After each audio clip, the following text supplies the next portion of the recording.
rather than the context setting, because we've already had conversations about the changed context of supply chain and what kind of disruptions are happening or need to be seen, let's dive in. Let's hear it from the startups directly. And as I mentioned to you very briefly, it's got a very wide spectrum of innovations that we are seeing. And after these 6 startups, we will have a discussion which 2 of the investors will give an investor's perspective on the kind of innovations that are happening and the disruptions that they're seeing. And more importantly, what are the ways in which some of you individually or as companies can engage with the startup ecosystem in either creating value for your organizations or participating in the overall startup ecosystem in different capacities as investors or mentors and stuff. So with that, I'm going to, Aditya, is your deck up?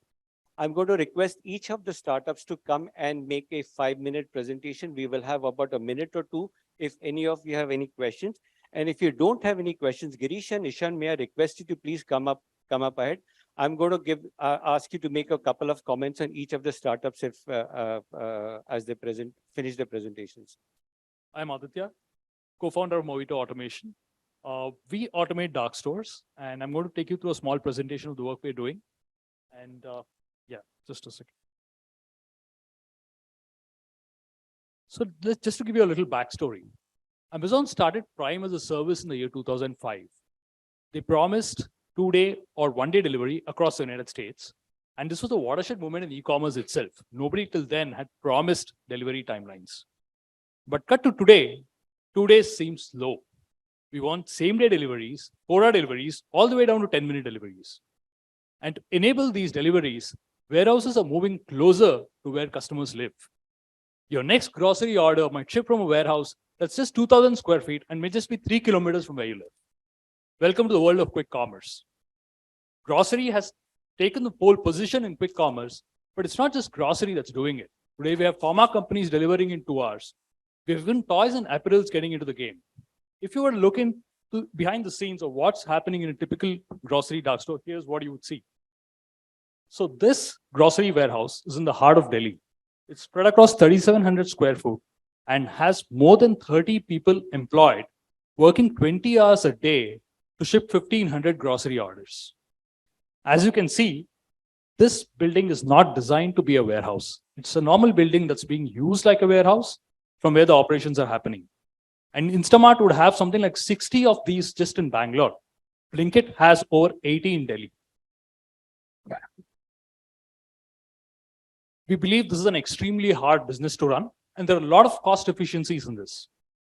As you could already see, it's extremely resource intensive, and these warehouses pay a lot more per square foot of real estate than a warehouse outside the city. On top of that, they have to hire a lot more people to fulfill these orders because they do not have the luxury like a large warehouse to batch their orders and go for one picking run or to do wave picking or so on. Right? All of this really add up to the costs of these operations. On top of that, you have hiring and retention challenges as well. In a city, you would have opportunities in Swiggy or Uber or Ola, and hiring warehouse workers, having them slog 12 hours a day is not going to be simple. We believe automation is the way forward, but we look at current breed of automation solutions. You cannot deploy in this warehouse a large-scale ASR system, nor can you deploy goods-to-person robots or install large conveyor belts. We need completely new design of an automation solution to work in a dark store. We started working on a solution for exactly these kind of warehouses. This is a picture from the last year. We started this project a year back, and today we have a full-scale solution for complete automation of a dark store. Here's a robot in action. It's designed to fit in the space of a dark store. It is already working faster than a human. It can easily fulfill 60 orders an hour, and it can pick up to 2 meters in height, a space that's never getting used in today's environment. And on top of it, it can even be deployed in under 2 weeks in any dark store. This is a solution we have built over the last 1 year. It's in advanced beta stage today, and we're talking to all the biggest dark store grocery chains in India today. The Blinkits and Zeptos of the world are extremely interested in piloting a solution like ours. What does it mean to a business? The first thing, obviously, is zero error fulfillment. It comes naturally to a robot to pick the right thing. It's all programmed. There's no error or a probability there. It just picks the right item every time. We are also working on reducing the footprint because we don't need an aisle width that a human needs. We can actually do with much less. And we believe that's going to bring in at least 30% savings in real estate itself to these players. But most important is scalability. Like I said earlier, 80 dark stores in one city, and if you have to scale across the country, it's a huge hiring challenge. What about using robots where we really don't have to hire that much people? That's exactly one of the biggest incentives these people are looking at to use automation. We see a savings of at least 40% by using automation like this. This is my contact number and my mail ID. If any of you are in the business of running dark stores, please do connect, and we can take it further. Thank you so much. Thanks, Aditya. Just hold on for a minute. Girish and Ishaan, any comments on the kind of business that Aditya is getting into? Robotics is a very competitive field. There are lots of companies coming in. Both of you, any advice for Aditya? So, is there any core IP that you built here, Aditya, and have you kind of filed for patents, etc., so to create a moat on the technology side? We have not filed for patents yet, but a core IP for us lies in the vision engine that we're building.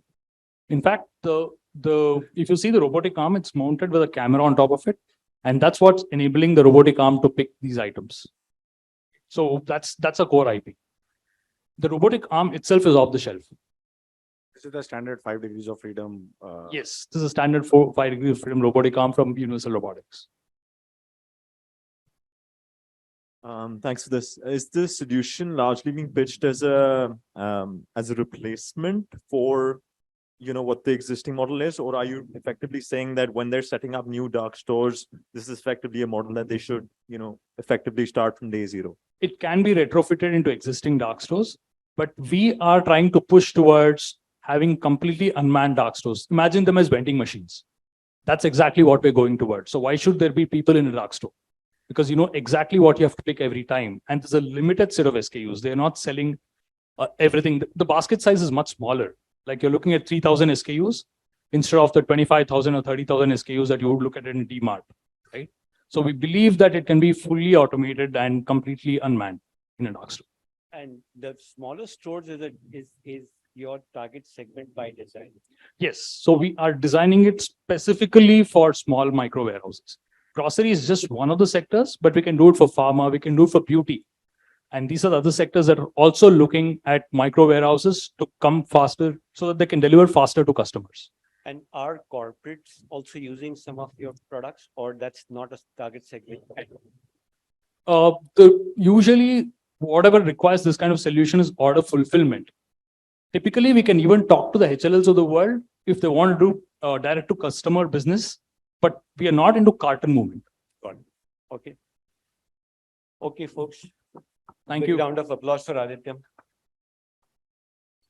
We have, I believe, a technical problem because of which we needed to take a 5-10 minute break. So what we'll do is I'm going to request Amit to come in and present, because I don't think he has a presentation. He's just going to tell a story. So we'll go with Amit and Ishaan and Girish. In case the technical problem is not solved, we will advance our investor conversation, and then we'll move on to the startups. Amit, all yours. Good afternoon, everybody. My name is Amit Akkihal. So I'm here to talk about my company, Tusker, which is a on-demand freight sharing network, right? So we're an on-demand freight sharing network for Bharat, right? And how is that? How do we distinguish between Bharat and India? Is we are purpose-built tech and fulfillment for downstream of tier 2 India, right? The way we look at India is we look at it as about 65 or 70 distinct regional markets. And this is not a long haul freight network. This is a federated network of 65 to 70 different networks, right? So what we do at Tusker is, and this applies to all businesses, is that you can come to any of these specific regions and get anything fulfilled on demand within 18 hours of fulfillment from your warehouse to every single retail point you have within the network. So whether you are in Ludhiana, Vijayawada, Coimbatore, whatever your hub is in that region, even if you have multiple hubs in that region, fulfillment to you is no longer orchestrated. You're not dealing with fragmentation. You have visibility all the way down to the point of sale. Whether that is captive to you or not, it doesn't depend on the relationship you have. Maybe the brand only has a relationship to the point of the carrying and forwarding agent or the super stockist, but you can have visibility all the way down to the point of retail, right? So going into what exactly the customer experience is we have a suite of apps. We have our own purpose-built technology that allows any shipper, right, to book a dispatch as easily as booking a taxi or say booking a small consignment. These are B2B consignments. The typical consignments in the general trade is 100 kgs, right? So you will book it within 5 minutes. More than 99% of all orders are confirmed.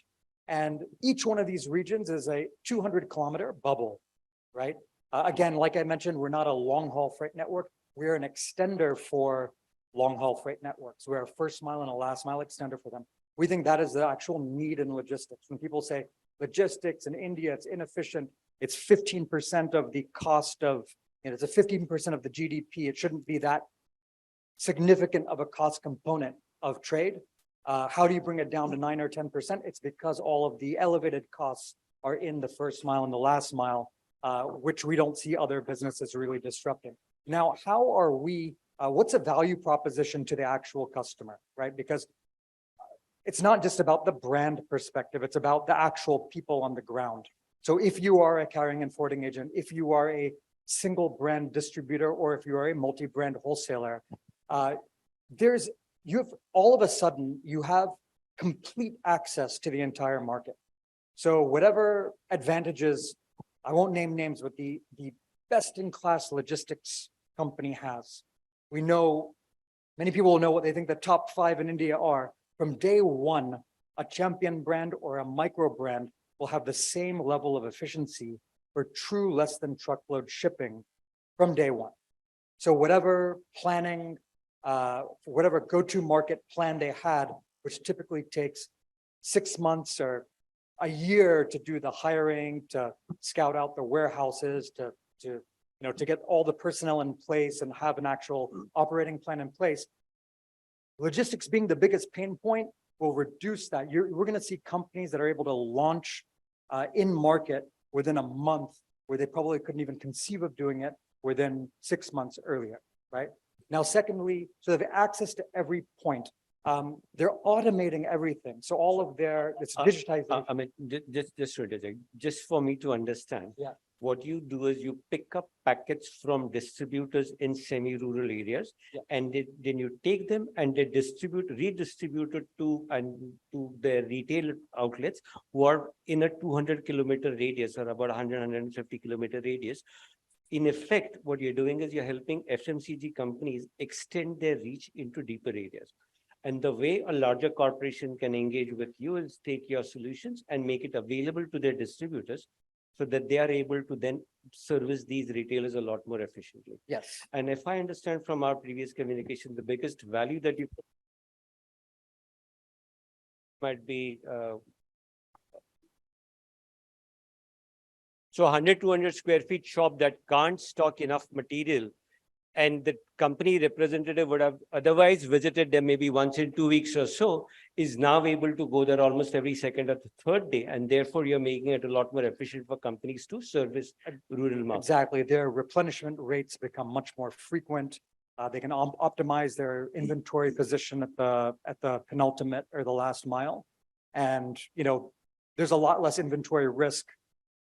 Therefore, they're able to, they really take advantage of something like this. I'd say beyond that, I know we're kind of running out of time, but this is not just an FMCG solution. We focus on about 7 sectors: FMCG, pharma, automotive and machinery parts, construction, paint, textiles. So across 7 sectors, right? We've created a solution that's fairly abstract that can focus on these sectors, including agricultural inputs is also a really huge one for us. And further to that, like, how are we doing this really differently than other folks? How are we fundamentally approaching this different than other folks is beyond, without going into too much of a digression on the technology, but we envision all of the regions as hub and spoke networks. We don't look at them as point-to-point networks. There's no way of doing regions as point-to-point networks and maintaining costs, and we consolidate across sectors. And we've been in market for 3 years plus, so we know exactly how to align all incentives when 4 to 5 stakeholders touch a package. These are, again, cartonized B2B movements. So we've aligned all the incentives in that way so we can offer this to the Great. customer. Let's take a couple of questions from Girish and Ishaan.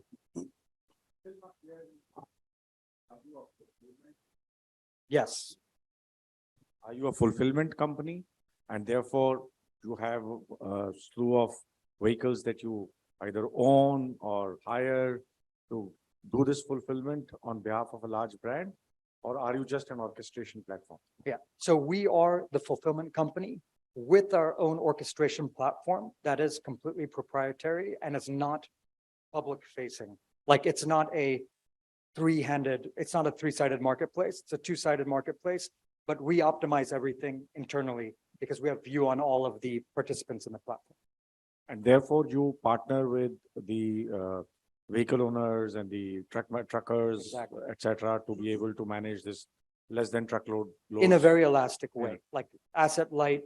We don't have retainerships with all these people, but they want to participate on the platform and they use us opportunistically. Some of them use us 100% of the time. Some of us use us 20% of their capacity.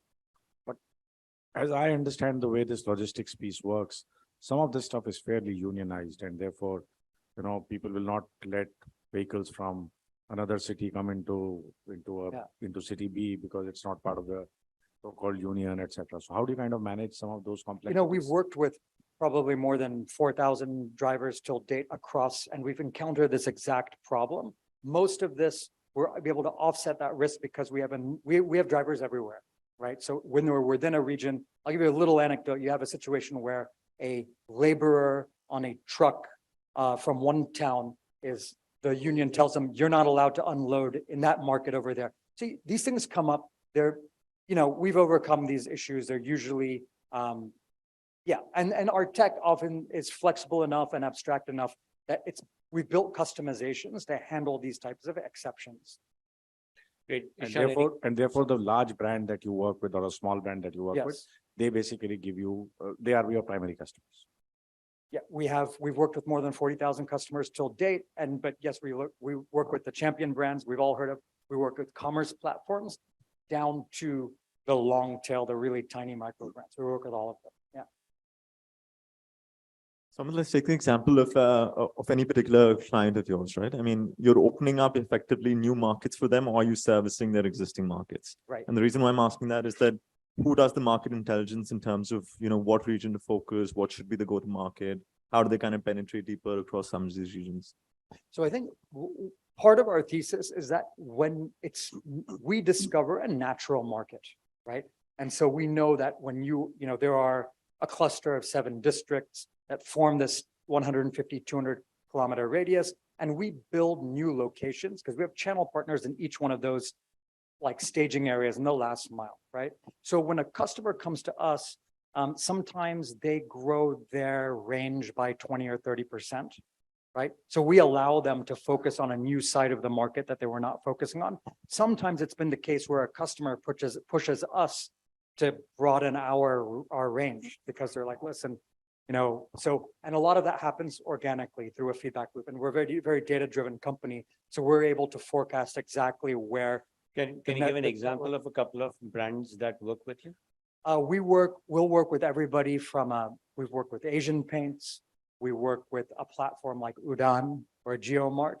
And we work with, we'll work with a micro brand like someone who's distributing solar cookers, right? So we do that entire spectrum. And the expectations from a brand, I mean, you're effectively eliminating the CNF agents in some way or form, right? So what are the expectations from the brand? So the customer persona could either be the CNF agent, the distributor, or the multi-brand wholesaler that sit one echelon below them, and the retailer. And it could be going like the CNF agent would probably be their expectations there. They will have SLA expectations, of course, but our standard vanilla SLA is probably stricter than theirs, right? So they will, like, we guarantee next day delivery as our base SLA, whereas they would probably be fine with oftentimes a 72-hour delivery, right? With distributors often have a next day SLA, and that's really what we deal with. But the carrying and forwarding agents might be a larger share of our revenue, but in terms of number, the distributors are like the greater share of the actual count of customers. We'll take I think you might want to connect with Ishaan and Girish after this for a detailed conversation, but thank you, Amit. Yeah. Appreciate everybody. There are. Okay, next in line is Ganesh. Subramanian is the founder of Stylumia. It's a company that's very interesting in the sense it's a deep tech company. They use AI to help fashion and lifestyle brands estimate demand a lot better than their own internal teams will be able to. Let's hear it from Ganesh, how he does that. Maybe while it comes up, maybe quick introduction, Ganesh Subramanian, and been in the retail space for over 20 years. Worked with vertical brands and omni-channel retail across international brands like VF Corporation, Tommy Hilfiger, Walmart.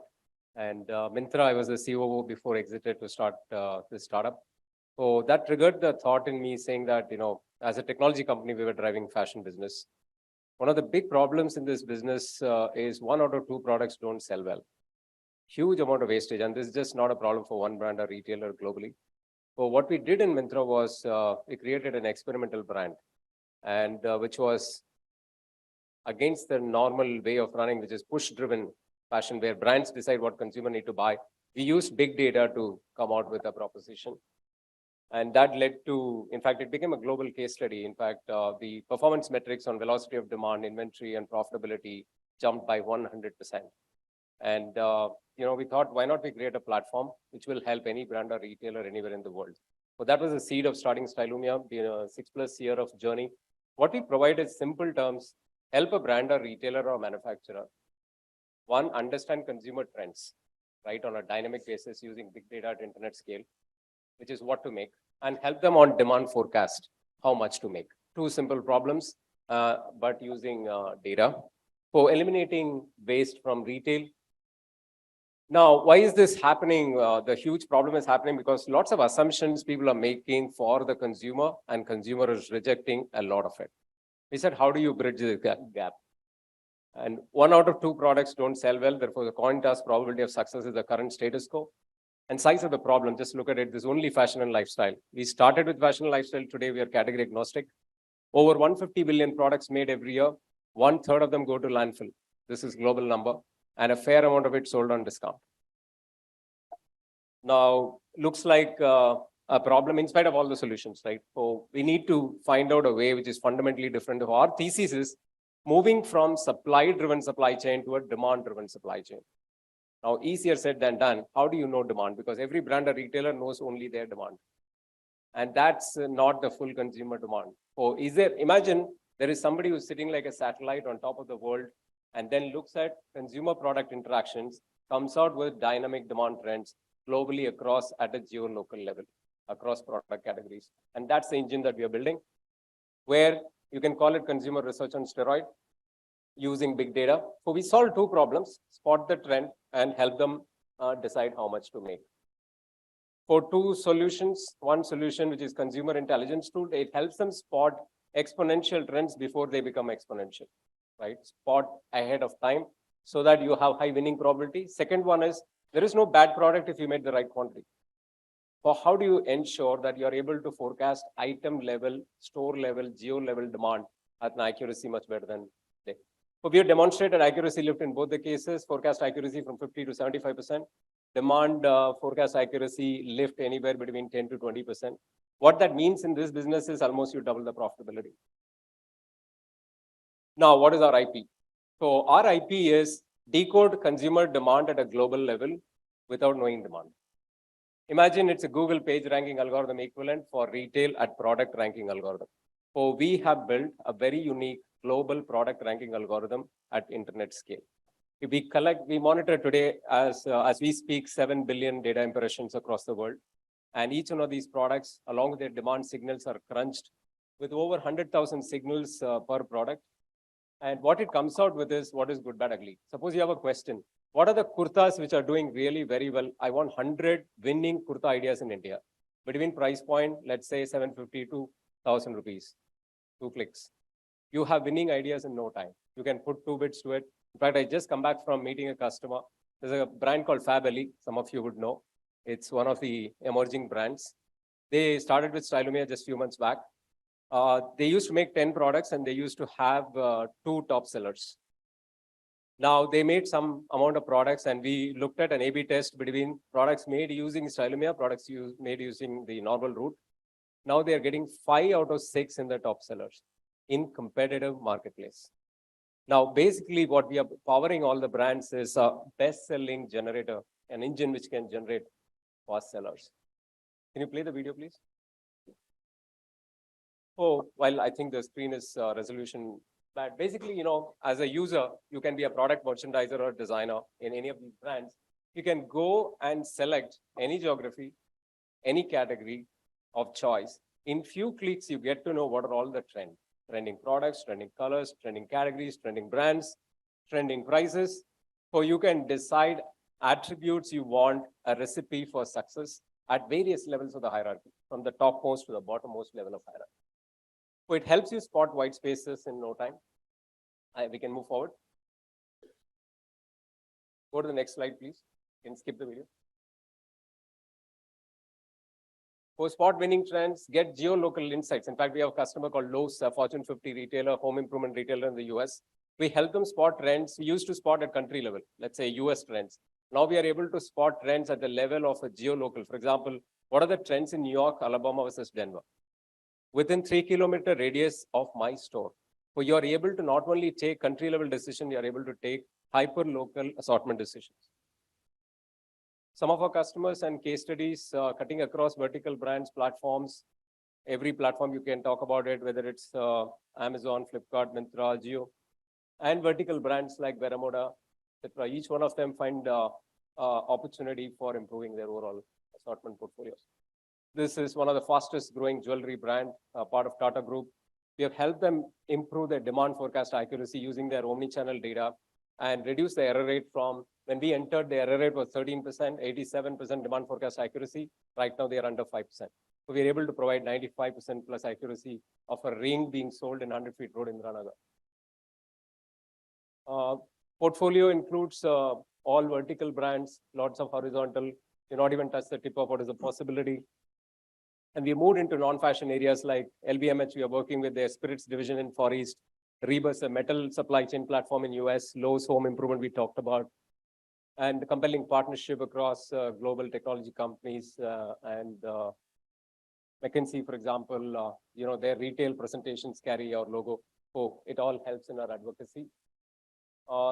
In fact, we are in a journey of making a compelling economic transformation and also sustainability transformation, right? For example, fashion and lifestyle alone is number 3 in carbon footprint after food and oil. So United Nations recognized us as one of the 6 circular change makers. Gartner referred to us more than twice through this year in terms of a consumer-driven merchandising transformation and other awards. And I would like you to reach out to us if you are a manufacturer, if you're a brand, if you're a retailer, any category, because we thought initially we only enable fashion, but we enable any category. We are talking to Unilever, Swiggy, Big Basket. So the world is open and more than happy to look at your use case. Thank you very much. Great stuff. Ishaan, Girish. On the last piece that you mentioned, are you collecting data on how you're effectively building the efficiency on the supply chain end in terms of wastage and collecting that data for brands as well? Yeah, there is a question, how do we collect whether we are reducing wastage or not? Correct. Okay. So what we Is do it how, or are you collecting ESG? ESG data? Both. Yeah. So one is there are two solutions we have. One is outside in. When we provide outside in intelligence, where we are just only providing intelligence, right? The application is by the brand. So what we do is we track, we ask them to do A/B test, like what I spoke about. So we build case studies. We don't do a positive data collection where our system is not integrated, we are tracking every stage, but we monitor the products which are adopted through our system and then measure the outcome, and the data is shared by the brand. Not 100%. Many of the brands do share their data. Some of the brands, because of confidentiality, we may not know. But we then extrapolate and say how much we have saved. So far, our estimate is 120 million products is what we have saved so far in our journey. On the other one, demand forecasting, we always establish a baseline. For example, we entered the jewelry retailer. We go and check what did you supply and what was the true demand. And the gap is, let's say, 40%, 60% of your forecast accuracy.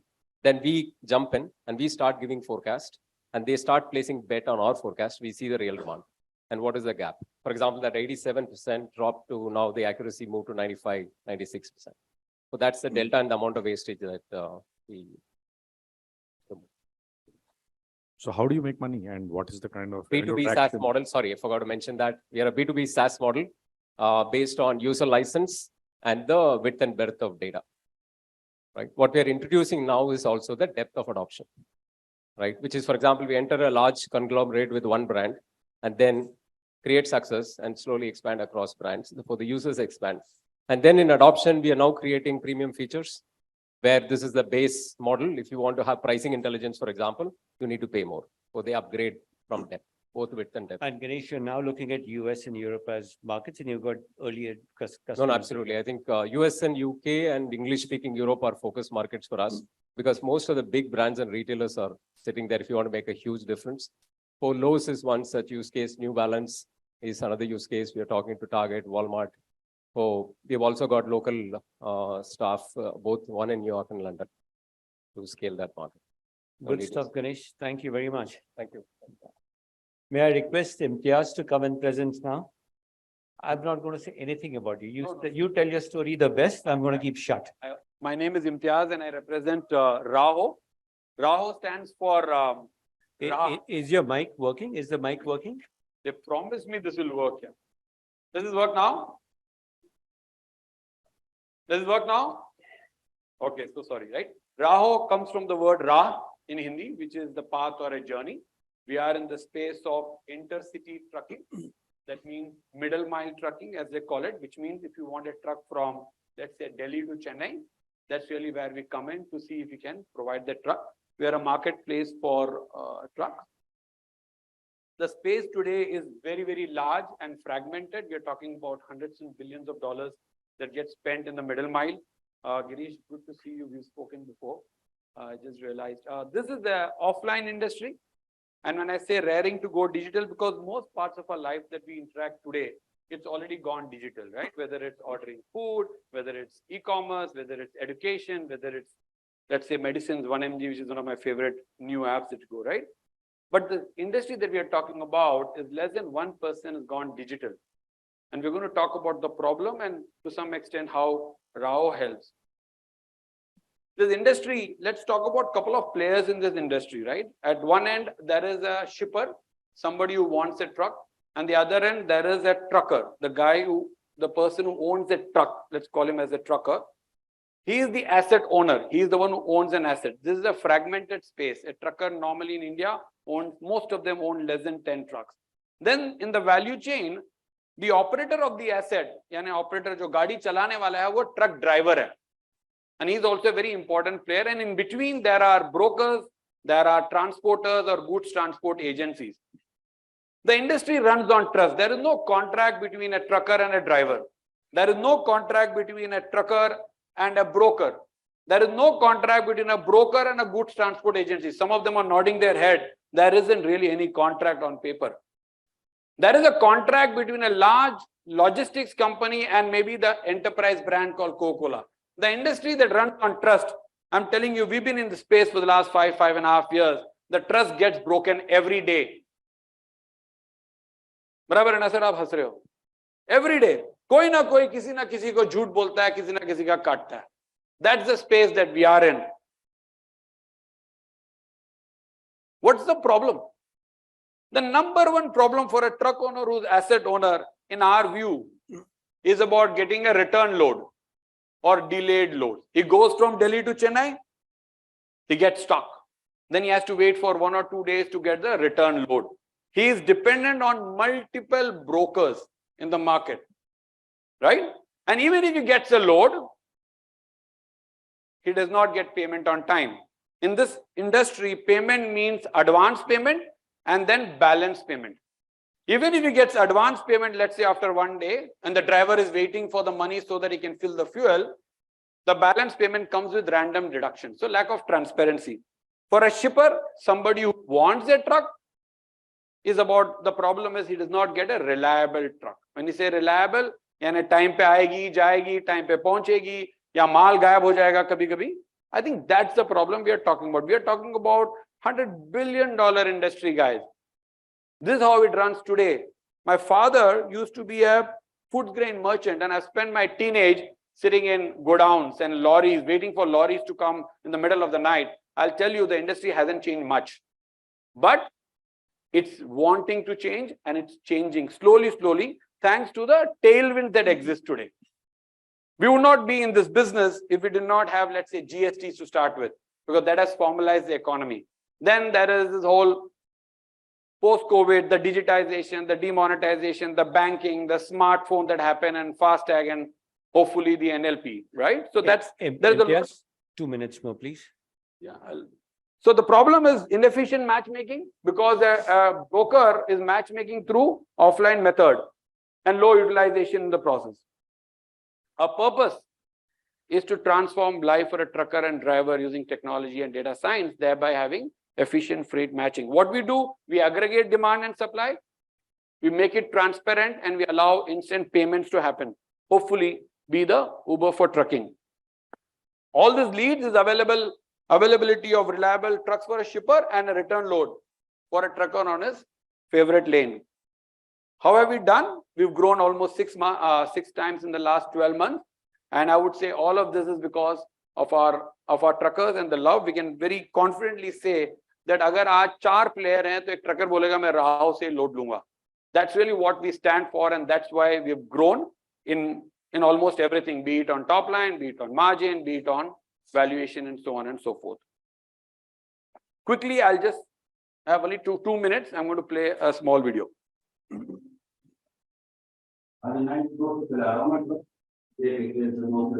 State पार करके नहीं अपने परिवार को चला रहा हूँ, जब तक है सांस जब तक तो करना ही पड़ेगा ये.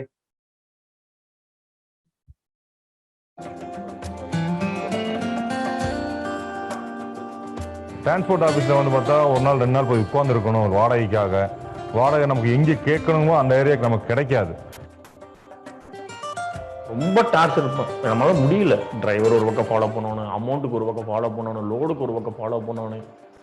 अब आप ही बताइए, इतना ट्रैफिक में हम ड्राइविंग करेंगे या फोन उठाएंगे? ஆஃப்டர் ராகோவில் பார்த்தீங்க அப்படின்னா எல்லாரும் அப்டேட் பண்ணால் 1/2 hour to 1 hour அட்வான்ஸ் வந்துடும் 90%. அண்ட் எங்களுக்கு வித்தின் அ டே அந்த ரிசீவ் பேமெண்ட் வந்துடும். ஸோ எங்களுக்கு பேமெண்ட் விஷயத்துலையும் பார்த்தீங்கன்னா Rago helps allot. Main plus என்னன்னா, நம்ம அடுத்த லோடு அடுத்த 6 லோடு வர்ற வரைக்கும் நம்ம வெயிட் பண்ணணுங்கிற அவசியம் நம்மளுக்கு கிடையாது. நம்ம இறக்குனா அடுத்த பாயிண்ட் வண்டி திருப்பூர் வந்து அன்லோடிங் ஆயிட்டு இருக்குது. ஃபர்ஸ்ட் மீட் ஃபர்ஸ்ட் அப்ரோச் எனக்கு லோடு கன்ஃபார்ம் பண்ணிட்டாங்க.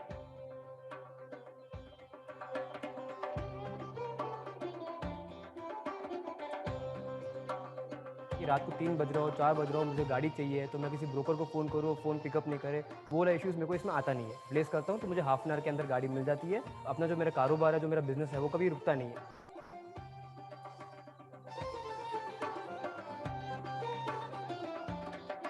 ராகோ வந்தவங்க ஆப் வந்தவங்க ஒரு நாளைக்கு 100 கால் பேசுறோம் அப்படின்னம்னா இப்போலாம் வந்து ஒரு நாளைக்கு 10 கால் தான். டென்ஷனே கிடையாது, நிம்மதியா இருக்கலாம். ब्रेक डाउन होता है या कोई और काम निकलता है तो उसमें हमें बहुत परेशानी उठानी पड़ती है. जब से राहु आया है हमें पूरा विश्वास है कि हमारा साथ खड़ा है कोई. ராகோல வண்டி போட்டு ஓட்டுறதுனால என்னோட எதிர்காலம் நல்லா இருக்கும்னு நான் நினைக்கிறேன். இன்னைக்கு 2 வண்டி போட்டு இருக்கேன், நாளைக்கு 10 வண்டி போட்டாலும் எந்த டென்ஷன் இல்லாமல் என் எதிர்காலம் நல்லபடியா போகும்னு நம்புறேன்.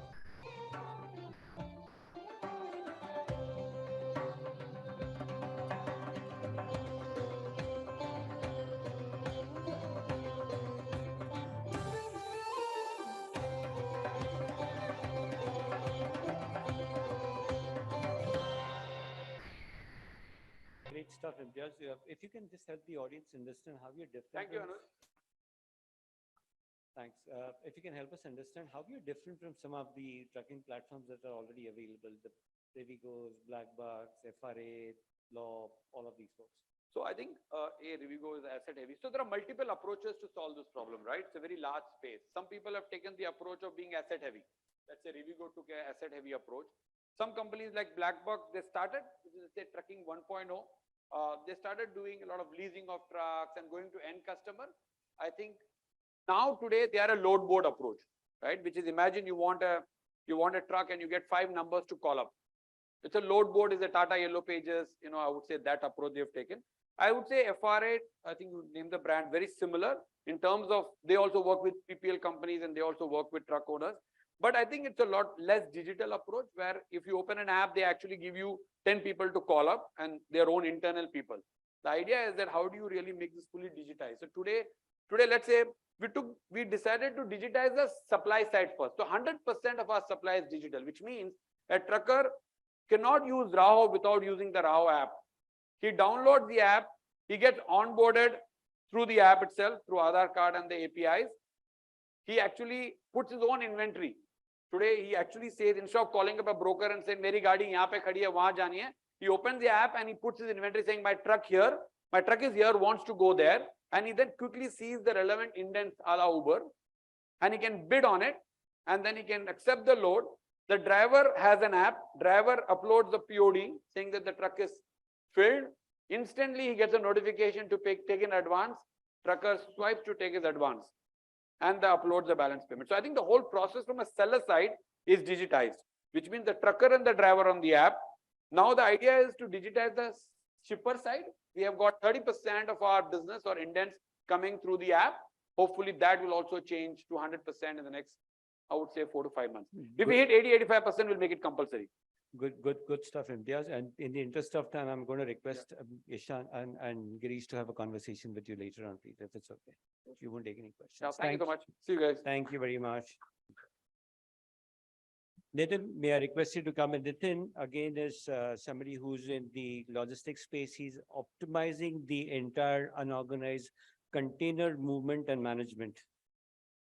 Hi, good evening. So this is Nitin. I'm the founder and CEO of Conmove, basically trying to build container logistics and make it easy for multiple stakeholders in the whole ecosystem. My colleague, Imthiaz, just before me, explained how he's trying to do an intercity and where we are trying to solve a lot of problems around purely nothing but a container logistics. For us, during the pandemic and after the pandemic, container had become a gold.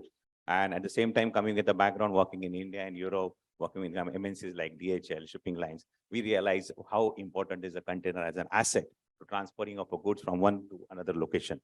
And again, when we are working on solving a problem of around container logistics, there are multiple stakeholders that you need to take care of, and you need to have an in-depth knowledge of the entire ecosystem. When we talk about it's a port, it's a container yard, it's a shipping line, shipper, which is an importer exporter, then the shipping agents like freight forwarders, custom broker, and then comes is the fleet operator, and how you can interconnect all these stakeholders on a single platform where you're trying to help them to manage this fragmented market and at the same time make it more digital. So basically, port to door and door to port, that's a concept that we are working on, and not an intracity, because this one space where you will not find anybody looking and working on it. Reason is purely is an in-depth knowledge, one. Secondly, relationship in the domain with the lines, ports, everybody, and then build a network around it. So what we are trying to look at it is a lack of real-time visibility between the demand and supply in the container space. That itself, incurs there are a lot of course, there are technologies which are being done, but the technologies are purely in silos. Port work in one technology, shipping line work on another technology, the customs work in another technology, shipper, importer, exporter, everybody has their own independent technologies, and transporter, end of the day, does not have any technology. They want to work only offline. And in this case, how do we create an interface? How do we become a middleware where we bring in a product and a service to interconnect all these stakeholders? That was the whole idea, using our experience.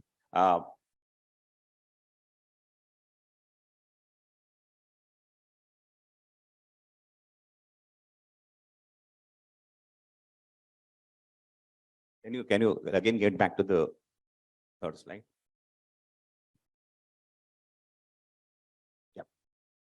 Yeah, correct.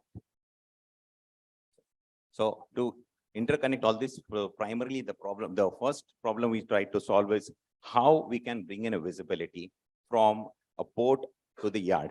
That's the first stakeholder, wherein we bring in a digitization. When it arrives to the port, to the custom clearance, wherein the custom broker is involved, getting the container visibility. We are providing a solution for a container yard to get it a 2D view and find containers. Where are my containers? That's the first problem that they ask. And there is a lot of time which is spent on finding the containers. So eliminating this problem. Secondly, there are huge level of documents which have been exchanged between the two stakeholders, which is a custom broker and a freight forwarder, and or the shipping line or port. How this documentation which is happening today physically can be made completely digitally with appointment and scheduling, where there is a predictive planning, and that will eliminate a lot of traffic around the port ecosystem and create a carbon neutral ecosystem. That's one. And here, what we are trying to do is then we are going to be a lot of commercial and financial model, like the duty payments, then the shipping line payments, and so many things, which also we want to address it, but at a later stage, not at this stage. Here, the primary agenda is how do we digitize the two stakeholders? When? So here, coming from port to yard. And then the second solution, what we have built a layer of solution about all this is, once this is ready to deliver out of a port, then immediately we have created a marketplace where we are interconnecting the stakeholders, which is called a demand and supply. The loads which the containers have to move from a yard or a port to the last mile are posted on the platform, and then we are matching the demand and supply, where we have built a pool of transporters, because container trailer is a specialized business. Point number one. Point number two is that the containers are owned by a shipping line. Third, the goods inside the container are owned by customer. The vehicle is owned by a transporter, and the container needs to go deliver and come back in a stipulated time. The container should leave a port in a stipulated time. Otherwise, everywhere where there is a delay, every day you are charged with a $10 to $20 per day as a detention and demurrage charges. To eliminate all this, this is where we are working, and we have created. And again, this technology already we are talking, where the shipping lines also are, as you know, till last year or few years back, till the Mercs and MSC and I would say few other companies, everybody was in a business of owning ships. Now they're in the business of owning shippers, moving from a typical standardized shipping to getting to the shipper door, where they want to do a complete end-to-end, door-to-door service under their own roof. That helps customers like us, the startups like us, where they're talking to us to give one technology. Secondly, give them a continuous supply and be their partner, not only India, but at a global level. And that's where we have cracked a couple of shipping lines where we are working with them to solve this problem, the supply side problem, and where there is a demand visibility and provide a right supply in time supply. Again, there are a lot of challenges in the port because it's a 24/7 operations, have a right vehicle because of the vehicle and driver need to be registered with the port, and so many things. And then we have created a pool of supplies where we can cater to all these requirements. Nitin, if we can wrap up in 1 more minute, please. Yeah, sure. I'm struggling with the handling. Can we go back to the screen? That's okay, Nitin. Just tell your story. Yeah. Here. So in short, what we are trying to do is create a value chain wherein there are 4 stakeholder: container yard, which is where near the port, container arriving, then secondly the custom broker, then custom broker or importer posting the loads, transporter, and containers getting delivered to the end customer. So right from a vessel arrival to the last mile delivery, there is a complete visibility and there is a complete digitization that we are trying to bring across all the multiple stakeholders on a single platform. Thank you so much. Thank you, Nitin. Between the two of you, Ishaan and Girish, may I request you to take one question, please? How are you typically pricing this? I mean, because this is like a layer over and above what you're. Absolutely. So what we have tried to do is, one, we provide as a SaaS model and a service model, where we have a SaaS, we charges transaction fee, where the technology is consumed. And where they want a service, we charge a commission base. So there are a lot of customers who want us to give a technology plus do a service. So we do both, taking an experience, and we charge transaction fee as a service software fee and plus the commission from the both. Good stuff, Nitin. Thank you very much. Thank you. And last, may I request Swarup to join us, please. Swarup is optimizing the cold supply chain with a startup, so Celcius. I'm not going to read out the slides. You guys have a look at it. Okay. I'll just tell you a story about Celcius. So pharmaceuticals, agriculture, frozen products, your Kolkata say Rasagullas and biryani from Hyderabad. What do all this have in common? The thing that is common for all this is cold supply chain. None of these products can be transported, stored, or distributed without a proper cold supply chain. Now, we have seen a lot of innovations and startups for the logistics industry, but my company, Celcius, is working in the very specific sector of cold supply chain. We are the first one who are digitizing the entire cold supply chain end to end. And when I say end to end, I mean picking up stuff from a farm or from a manufacturing unit, storing it at a state level warehouse, distributing it to a district level place, and then distributing it to customers' house. We are working with farmer produce organizations to help them distribute their fresh produce, their fruits, vegetables. We are working with Zomatos and Zeptos to handle their dark stores and their delivery of cold chain products to people's houses. We are working with Zomato for their intercity legends. So basically, next time when you're ordering something from Kolkata, like baked Rasgulla, you can understand it's coming from a Celcius supply chain. We are a tech platform, asset light. We don't own any of the assets. We've got more than 3,500 vehicles, refrigerated vehicles, 107 cold storages. We have operations running in 350 cities right now currently. All this with the partnerships with all our transporters and our storage owners. We are running a tech platform where the demand and the supply is meeting each other. The entire solution, the transport management solution, warehouse management solution, inventory management systems is our product. That is what we have built. But after building that, we are also directly working on contracts with the customers, whether it be Godrej, Vadilal, Zeptos, and Zomatos. The contracts are directly onto us. So we take owners of the entire journey of a perishable product. The life cycle of the perishable product is monitored, transported, looked after, supported by the Celcius team. The transporters here, the cold storage owners here, they bill to us and we bill to the larger corporates. We handle payments for them. We handle sales for them. We handle operations for them. So we become an end-to-end solution for any one entity who wants to engage with the cold supply chain, which generally they need to engage with at least 8 to 10 people by the end of the life cycle of a perishable product. Now, this is infinitely more difficult than transporting dry logistics simply because perishable hai, kharab hona hai. So after a certain point of time, you either lose the shelf life, or if you don't maintain the temperature, you lose the product altogether. The biggest example was COVID vaccines, obviously. We started during the pandemic. Our first product was COVID vaccine, which we distributed to more than 15-20 cities across India. But today we have expanded. Our reach has grown from medicines to seafood, to meat, to QSRs, to modern trade. And now connecting D2Cs, brands like Zomato, we are connecting them to their customers' houses by transporting fresh food from one city to the other within 18 hours and absolutely temperature controlled. Every part of our journey is tracked and traced live, always. All products, whether it be a rider carrying a product to a customer's house, even he is live on our platform. It's all cloud connected. So there is no part of a perishable products journey which we are not mapping. We own the data. So we are also working on optimizing the entire supply chain for them and for the transporters, making sure their return loads, making sure their onward loads, making sure their fulfillment ratio increases. For cold storage owners, from a 50-60 fulfillment ratio, we push them towards 75-80%, which brings a big change for them. And that we do, again, by optimizing what they store across the year, because it's a perishable industry. So obviously, there are seasons for every product.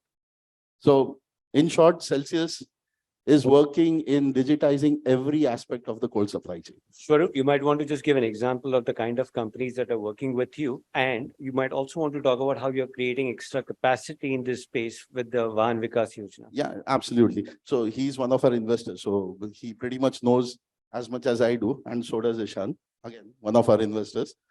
So we launched something called Vahan Vikas Yojana.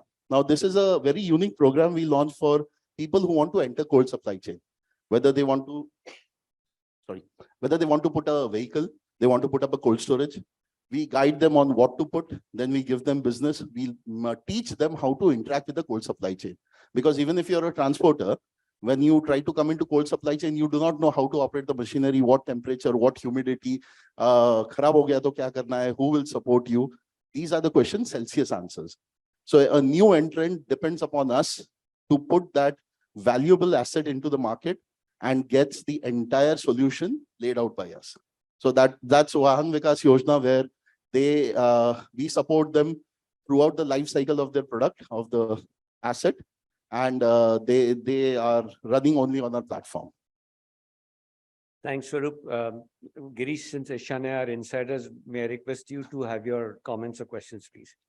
So the biggest challenge here is in ensuring that the sanctity of the cold supply chain is maintained. And I understand there are enough and more sensors and IoT devices, etc. So have you developed something in-house, or are you using off-the-shelf stuff? And if you're using off-the-shelf, then how does the integrations happen and all that stuff? So we shortlisted about 5-6 vendors out there who use certain quality products for the IoT devices. And whenever we onboard a transporter or a cold storage owner, either they already have these devices installed or we ask them to install it. But the good part is when we tell them to install it, we already have business ready for them because we own the contract. So the business is in hand. The money they spend on installing it, on the first trip, they get it back also. So everything goes live for us that way. Great. Thank you. Thank you, Swarup. Uday, I was just saying that since a lot of the audience is already gone, it'll be only fair that if we send the value propositions of all of these presenting startups to the people who had promised to attend or who were there in the morning and didn't attend. I think that would just be fair. Folks, before Ishaan and Girish come in, let me introduce myself. My name is Prajakt Raut. I'm the managing partner of a fund called Supply Chain Labs. And as you can imagine, as the name suggests, we are India's first supply chain focused fund. And the reason we created this fund is because there's a lot of innovation that is happening. Supply chain is one of the largest sectors that powers almost everything across the industry. And yet there wasn't a platform for companies that were optimizing or disrupting supply chain. And we, over the last about 3.5 years, we've engaged with almost about 24 companies, phenomenal success and a lot of demand that we are seeing in the industry for that. A lot of you people who are, not startups, but if you're corporates or individuals who are involved in the supply chain space, there might be a way for you to engage with startups who are disrupting and optimizing different aspects of supply chain, either as mentors, maybe as customers, and some of you might actually want to come in as investors and invest in some of these companies as well. And this panel is going to talk to you today about what are we hearing and seeing in the market as far as from an investor's lens, and what are the ways in which some of these folks in the room can perhaps engage with us. Ishaan, before while Girish comes, can I request you to make an introduction about yourself and the kind of fund that you run, what stage you invest in, and what kind of companies you have invested in so far? Okay, good evening, everyone. I represent Huddle. I'm one of the partners at Huddle. So at our core, we're an accelerator and fund for early stage companies. So we fundamentally enter at the earliest life cycle of businesses, fundamentally at pre-seed and seed stages. We typically look at emerging sunrise sectors as a core area of focus, while we also look at mainstream investments as the first typical check across businesses. We've got a portfolio of about 40 odd companies across a variety of different sectors. supply chain is one of the areas of focus. So Celcius being one of our portfolio companies, yeah. Just pass it over to you. Ishaan, but before that, if you can just explain for the audience, what does seed stage mean? A lot of people here may not necessarily be familiar with the venture capital industry. Sure. So effectively, pre-seed seed classifies as the earliest external check that a founder may look to raise, right? So typically, when you start off a business, it's typically bootstrapped by internal funds or friends and family. And when you look to raise your first round of external capital, that's typically classified as pre-seed or seed, depending on the stage of your business. So that is the stage where we typically enter as the first institutional external check for a business. A brief introduction about you, the fund, what kind of stage, what kind of companies. So I am one of the founding partners at YourNest. We are a very sharply deep tech focused fund. We primarily invest in B2B opportunities. And when I say deep tech, there are two legs to the deep tech, the way we look at it. One is this entire hardware leg around sensors, robotics, wearables, industrial IoT. And then on the software side, we look at AI, ML, immersive technologies, blockchain technologies, enterprise SaaS, etc. Completely sector agnostic, typically first round of institutional capital, $500,000 to $1 million from a sweet spots perspective. Currently deploying from a $75 million, which is the third fund that we typically are running right now. And as I said, we are completely sector agnostic. So we've looked at everything from agri-tech to logistics to supply chain to fintech and everything else in between. And we are proud to say that we are co-investors with both of them with overlapping portfolios in several areas. What's your thesis specifically on the supply chain, warehousing, logistics side? What are you seeing differently in the market? What kind of companies would you be investing in? And this question goes to both of you.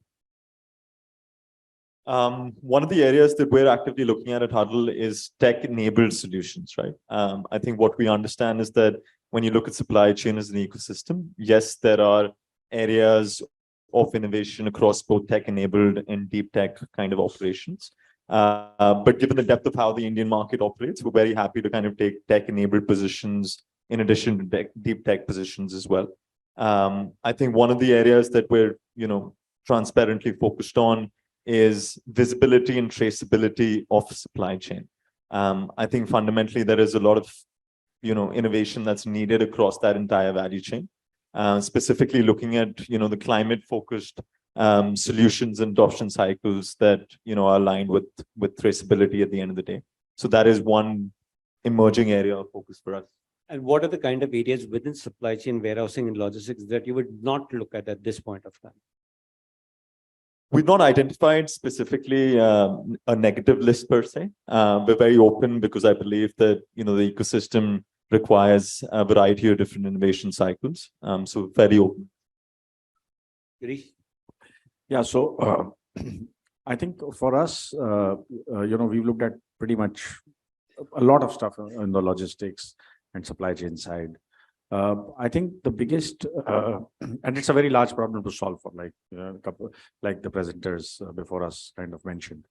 I think the biggest challenge is that there is still a lot of hand-holding or manual interventions that are needed to basically, get closure between the buyer and the seller. And that we've seen creates friction in the system and makes the models, from a scalability perspective, challenging. We are happy to look at stuff, both hardware and software, where some of this straight through processing, as I call it, becomes important. Is demonstrable. And suddenly, if you're doing from 30%, online transactions or online or straight through processing transactions to a 75%, 80%, that how you are going about it is something that is of very, very, keen interest to us. Because for us, at the end of the day, if you're not going to reduce the friction in the ecosystem, and if you're continuing to depend on a large, field force or call centers or whatever else to kind of get closures between the buyer and the seller, we think that, from a scalability perspective, it becomes a huge challenge. Any negative list or No. sectors, themes that you might not invest in? No, so we have no negative list so we are, as I said, we are primarily B2B focused, so we don't do consumers at all. So anything which is to do with last mile deliveries, etc., is something that does not kind of fit into the bill for us. The funding environment has obviously changed in the last 6 months or so, particularly. It's been changing with last year, but last 6 months, things have changed differently. Now, on one side, there are tech-first companies, SaaS players, pure SaaS platforms. On the other side, there will be tech-enabled operating companies or fulfillment platforms. Both of these will definitely have different matrices that you will look at, different parameters you will look at. But in today's environment, when you're looking at early growth stage companies, or you as well as the industry looking at early growth stage companies, what are 2 or 3 things that you would be looking out for, saying that, yes, I'll make an investment in these kinds of companies? What kind of traction, what kind of growth rates, what kind of adoption, or any other matrices that you might be using to evaluate? I think one of the biggest indicators for us per se, when we look at this ecosystem, is a buy-in from customer sets, right? I think all of us here are aware about the fact that this ecosystem has been something that has been evolving in the smallest to biggest ways. But as long as the buy-in from the customers is crystal clear from day zero, I think that is the minimum expectation that we would have given the stage that we enter. I think traction expectation from customers is a function of every company's performance. But what we would typically require for us to evaluate a particular company is, a certain level of degree of traction coming through from different set of customers across the So depth of adoption within customers is an important criteria. And what about the growth rates? What kind of growth rates would you at this point of time be comfortable with versus, say, for example, and have things changed from what kind of growth rates you would have looked at for early stage companies, say, about 2 years ago? Yes. So I don't think it's fundamentally changed. The aggression of growth is per se, an area of focus that fundamentally has changed. But I think what realistically we need to look at as investors or stakeholders towards any entity is that there should be an upward growth trajectory at large, right? When we're talking about a 10 to 20% kind of month-on-month growth rate, that would be the typical expectation from a company. But again, that number is quite dependent on where the company is at a typical life cycle of their stage, right? So if you're talking about a company at the fundamental earliest stage, the expectations would be closer to a 15, 20, 25% in certain cases. But as companies, month on month. yes, but as companies kind of mature through a certain equation, you're okay with, anywhere between a 10 to 15% growth rate as well. Girish? Yeah, so for us, it is not so much quantitative as it is qualitative. For us, how passionate is the founder about the problem they're trying to solve for? What is their understanding of that problem? What is their understanding of their competitive landscape? What is their understanding of the problem that the customer is facing? And how are they using technology to kind of solve for that? I think, even if you have 2, 3 customers, I'm happy to have a conversation if I know that, there is deepening of the relationship which is happening, and you can gauge that in a couple of calls with the customers, etc. And that is an intimate part of our evaluation process anyways. So for me, it does not, it's not so much about growth rates. It's not so much about what kind of stickiness you build. It's whether you are in the good to have category or it's in the need to have category, and how critical are you in the life of your customer. Would that be the same even if the company, say, for example, in the 3rd year of operation? I mean, I can understand that being the case in, say, for example, No, it will be. No, it will be, because at the end of the day, that's what translates into revenue, right? If I'm not deeply integrated with their core ERP systems. I meant you don't look at the quantitative data in terms of traction and stuff. Would a company in the 2nd, 3rd year be, would you still look at if it's okay to not have enough traction? If it is pre-series A, it will be safe to assume that it will still be in that stage where it's still finding product market fit, because we are typically a pre-series A investor, right? And on the B2B side, if you have 3, 4 customers, we are happy to have a conversation. But even, typically if you're a 3-year-old company and you're and if you don't have 25 customers, then there is something fundamentally, amiss in terms of the construct, right? But even then, it really does not make a difference. If all startups pivot, right? And there is no, I'm yet to see something, which stuck to the business plan that they've presented to us. So therefore, it's an iterative process, it's a journey. And we are happy to kind of, give the benefit of doubt to the founder in that sense. As long as there is, there is voice of the customer, which is kind of validating, what you're doing is really important for them and you are critical in their life. I think that's good enough. Well said. My second last question, and maybe we'll go this way this time. There is investors now seeking a balance between growth and profitability. What's your take on that? And has that fundamentally changed, or it should have been always that way? It's only more, it's come a lot more into focus these days. So we are a B2B investor, right? For us, and B2B, we know, they are much more capital efficient models. The engagement cycles are longer, but the predictability of cash flow is much higher there. So for us, it's always been how quickly can you get to a stage where you stop burning, and that's been a fundamental, keystone in terms of the investment decisions that we made. And what's a good time zone for that? So 18 to 24 months, if you have product market fit already, you have a few customers. Enterprise sales is not such a heavily capital inefficient model, right? Even if you're selling in the US today, inside sales engines run very efficiently. And therefore it just becomes much more easier to manage your cash burn, etc., because of the enterprise focus that our portfolio, at least, or the opportunities that we look at have. That is not going to change anytime soon for us. A lot of the companies that were here, except for maybe Ganesh, a lot of these were operating companies who doing the fulfillment part of that. Any advice for them in terms of how they should be looking at growth and profitability and balance between both? Yeah, so I think, especially in the economic scenario that we are in, we really don't know whether this is going to last 6-12 months, maybe more. And therefore, the sooner you have an eye on how much cash burn you have in the bank, and how you are kind of exhausting your capital, the better it is. I think it's imperative that, you don't get to a situation where you are left with 3 months of cash burn and you don't know what's going to happen next. A lot of, there is a school of thought out there, though a minority, that 2008 will probably look like a walk in the park. And if that kind of plays out, then, you are better off with tightening your belt right now. Got it. Ishaan? Yeah, Prajakt. So again, given the stage that we enter, for us, we have to be, kind of comfortable with companies burning capital to some extent. But let me say this, that path to profitability is something that needs to be fundamentally clear from day zero, right?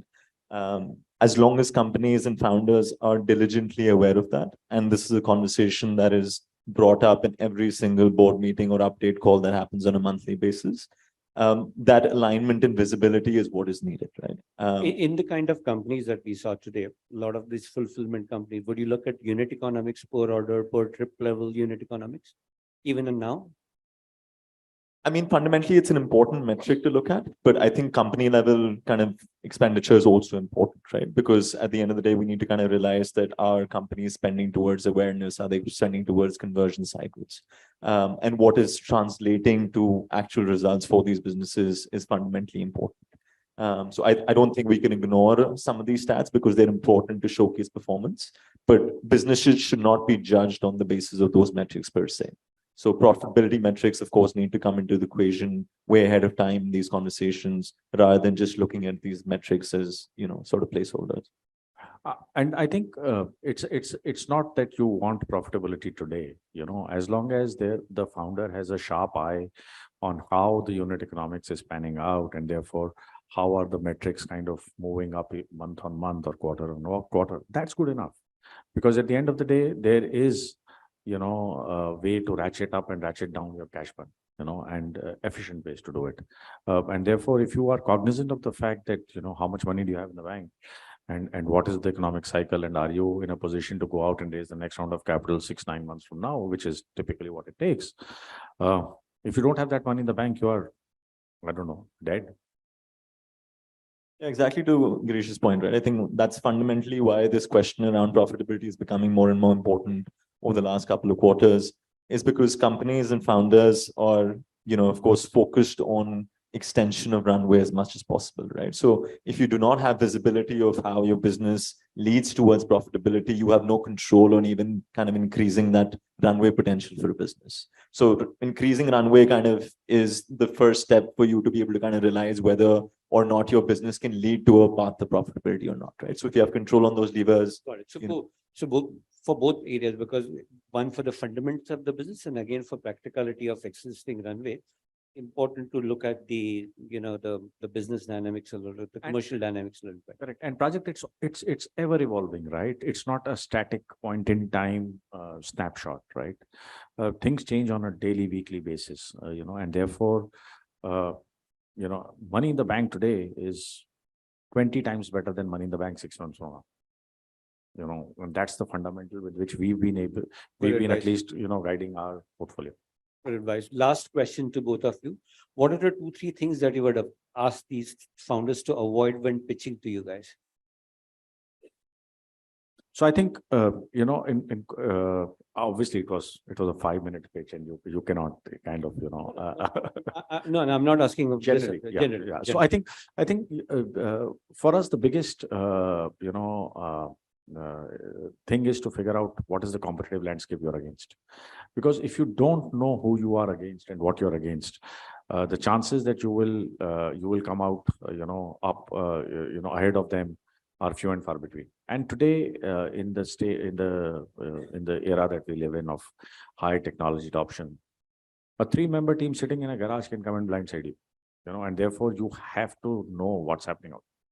Whether it is feet on street, whether it is primary intelligence, secondary intelligence, we actually go out and tell our founders to go scar LinkedIn for people who are in the similar space that you are, and go interview some of those candidates to figure out what's happening. And these are practical tips to do it. But if you don't know what your competition is doing, boss, God save. I think one of the most important areas that we look at is that, of course, outside of ID and a variety of other things, it's important for founders to have a very clear lens in terms of what that capital is going to do for them, right? So a very clearly articulated description of, the kind of metrics and milestones that, the team will be able to achieve with the utilization plan of that capital. And realistically defining what that roadmap looks like for them, as well as, what that leads to from their next round of growth from there on. It's very realistic for founders to be able to come with that understanding, especially if they're looking to build venture-backable businesses. I think that mindset and fundamentals are extremely important. And just to add that, the amount of money that you've raised and the valuation at that which you raised that money is a vanity metrics, boss. The question is, what have you done with that money? Where have you taken the business, and have you made it self-sustaining? I think those are the things, especially in the current scenario, are going to matter a lot. Very sage advice from both of you. Thank you very much. And folks, a lot of you would probably have a interest in connecting with these folks. I don't know how long you're going to be here, but I think any startup who's doing or optimizing or disrupting any aspect of supply chain, at least we are seeing a lot of invested interest in those. But again, as both of these panelists mentioned, depth of adoption, your love from the customers is going to be very, very important for any investor to even have a cursory interest in what you guys are doing. Thank you very much for being a good audience. I don't think we have time for questions. Oh, it's showing 3 minutes still yet. Uday, do we have time? Okay. We'll not be able to take questions at this point of time, but I think you guys might be here for 10-15 minutes if somebody needs to catch up. Thank you very much, everyone. Thanks.